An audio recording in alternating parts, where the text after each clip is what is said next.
There's something happening right now with the Panthers. Losing? Worse. Oh. You're becoming the butt of jokes. Did you see the SVP Steph Curry interaction yesterday? I did. I should probably bring that up for the people. Scott Van Pelt interviewed Steph Curry at the end. Steph Curry says, "Go Panthers." Scott Pelt hits him with the "good luck with that." Everybody laughs. Did you see this? Oh, we have the actual audio? Oh, look at that. Dennis Cox producing the show. Let's hear it. Always great to visit with you, Steph, and stay well until the next time, all right? Absolutely. Go Panthers. Good luck with that. The laugh. The laugh does it in. Did you see what Ian, there it is. See what Ian Rappaport just tweeted out? No. So the Panthers signed linebacker Cam Gill off the Lions practice squad. Okay. And defensive tackle Jonathon Harris off the Dolphins practice squad. Hey. For no reason, Ian Rappaport starts off the tweet with, "Help on the way for Carolina." It's becoming the thing to do to make fun of the Panthers. National media personalities. They are invested in the success of the league, and they are just making fun of the Panthers. Someone has to be last.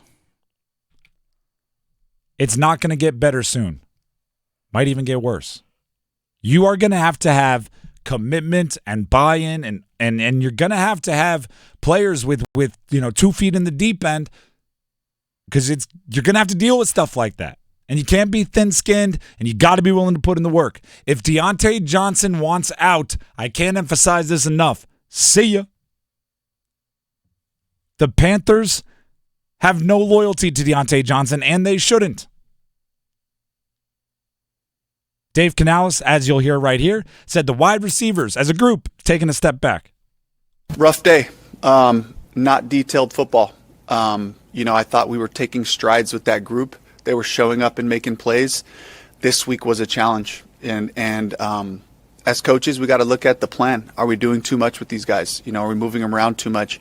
You can't be so simple that you're predictable. But at the same time, I think there's always that, what is the line that we can push to? And can we do just a little bit more? But yesterday it felt like we overloaded that group, clearly. And they got to take responsibility as well of preparing, and they're working hard at it. But, I know we can do better. Diontae Johnson is making $10 million this year. He has a 100-catch season in his rearview mirror. If it looks like you're giving him too much or a group led by him too much, that's on him. You have a first-round pick in Xavier Legette. It's not like you don't have any raw materials there. After the game, Diontae Johnson talked about the struggles, and in more words than this, but I'll let him say it in a second. He basically said, "I can't throw it to myself. What do you want me to do?" Here's Diontae Johnson after the game. Frustrated, but I can't play every position on the field and make every play. You know what I'm saying? So everybody got to do their job when it comes down to it. So, but yeah, it's tough, but I just tell myself to keep going regardless. You can't do everyone's job or make every play? I can't emphasize this enough, Diontae. We didn't think you could. Matter of fact, for as good as you've been, and at times you've been really good this year, you've left plays on the field that were your plays to make. Remember that Cincinnati game down the left sideline?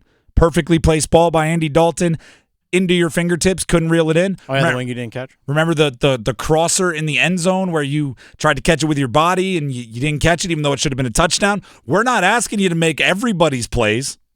We're asking you to make the number one wide receiver plays, which are your plays to make. You don't want to be here? Get the heck out. Do you know why? Because guess what? Guess what's going on in the NFL right now? Chris Godwin and Mike Evans are hurt. Guess what's going on in the NFL right now? Brandon Ayuk is hurt and Deebo Samuel has pneumonia. Guess what's going on in the NFL right now? The Saints just lost Rashid Shaheed. Guess what's going on? Kansas City is undefeated, and they just beat San Francisco, and their wide receivers combined for 5 catches for 44 yards. There's a report out there that the Rams are shopping Cooper Kupp. That comes from Diana Rossini. Oh, really? Oh, yeah. Their number one wideout. Number one wideout and the most recent player to achieve the Triple Crown. That's leading the NFL in receiving yards, receiving touchdowns, and receptions. He's done it. 2021. Sell Diontae because there's a market and do not feel bad about it. You traded scraps for him. Get more than scraps back. And the last 6 months of Diontae Johnson has been a success for the Panthers. He will cost his next team, prorating his base salary, less than $4 million against the cap this year. And if the Panthers want to eat some of that to get a better pick in return, I'm all for it. Which, by the way, the Rams are reportedly asking for. They're saying we'll eat some of the Cooper Kupp's salary if you're willing to give us a second rounder. They want the second rounder. I'd say, that's cool. I'll take a third. You can get Diontae. Guess who has multiple thirds? The San Francisco 49ers have multiple third-round picks. 2025 draft. Just had one of their wide receivers go down for the season, Brandon Ayuk. Deebo Samuel, as I mentioned, pneumonia. Christian McCaffrey still not healthy. They need playmakers. They have 2 third-round picks. Kansas City, 2 2025 third-round picks. Granted, they'll probably not be great picks, but hey, third rounder's third rounder. Sell Diontae Johnson if he is going to be a malcontent. If he's not going to be all in on finding a way to help, get him out of there. And then, how about this? You want to take it to the next step? Get like 4 teams on the line, right? You got 4 hooks in the water. Get 4 teams nibbling on the Diontae Johnson deal. And then whoever misses out on the Diontae deal, whoever's the second highest bidder, try to pivot to them taking Adam Thielen off your hand as well for 2/3 the price. Hey, so listen up.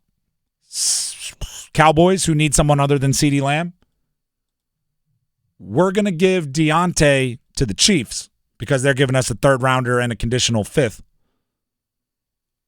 We'll give you Adam Thielen for the 4th you were offering for Diontae. How's it sound?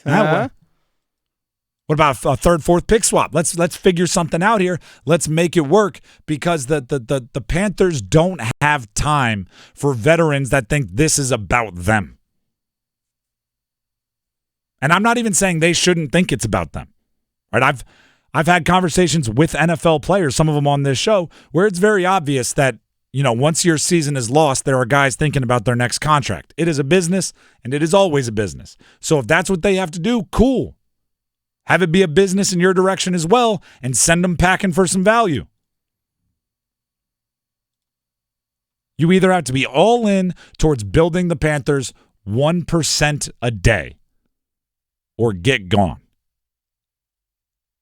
Because I've been pairing Diontae Johnson and Chuba Hubbard in the same category as good players that have been productive this year who are on expiring contracts this offseason. Their contracts are up this offseason.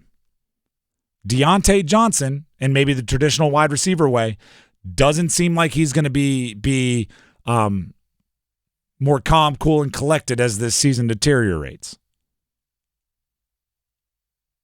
Chuba Hubbard, who, by the way, he might be just as gone this offseason. He might be. We don't know. I wouldn't be surprised if he's gone this offseason, especially if he keeps playing the way he's playing, because there's going to be money on a contender somewhere for him. But he does seem more content to not rock the boat while he's here, so I'd be more content to keep him around and let him keep building his value. Don't make guys go full James Harden. Right, because James Harden will put on weight. He'll talk trash to the media. He'll upend the chemistry you have because he doesn't want to be there. If somebody makes it obvious they don't want to be there, grant them their wish. It's probably what's best for the team anyway, especially if they're going to leave this offseason. So if Diontae Johnson wants out, if he's going to, I can't make all the plays. I can't play every position. Like, good, we'll send you somewhere you don't have to. By the way, you dropped some of the passes you've dropped here for the Panthers in the 4th quarter of a contender's game and cost them a win. That ends up costing them a bye, costing them a playoff game. It won't be as, we'd still love to have you next year. There'd be some some other jokes made. And here's the thing as well is that for players, let's say we talked about earlier, like if you put Bryce Young in, let's say, for example, and they worry about losing the locker room and guys check out, if let's say Bryce eventually does go in, okay, if those guys check out, you know you're not bringing back. Exactly. You know you're not going to bring back. And why wait? Send them out now. Get something back for them. The trade deadline should be active for the Panthers. Matter of fact, the earlier, the better, because then the opposing team will get more use out of the player you're trading them this season. Thus, they should be willing to pay more. Don't wait. Don't wait. Injuries are happening every week in the NFL. Call those teams that are panicking and say, I can fix it. I can fix it for you. Here's Diontae Johnson. He can play the same position Chris Godwin played. Teach him. Show him the way. Let Baker. He already knows him. Oh, no, they weren't here at the same time. Well, they can both commiserate about their time on the Panthers.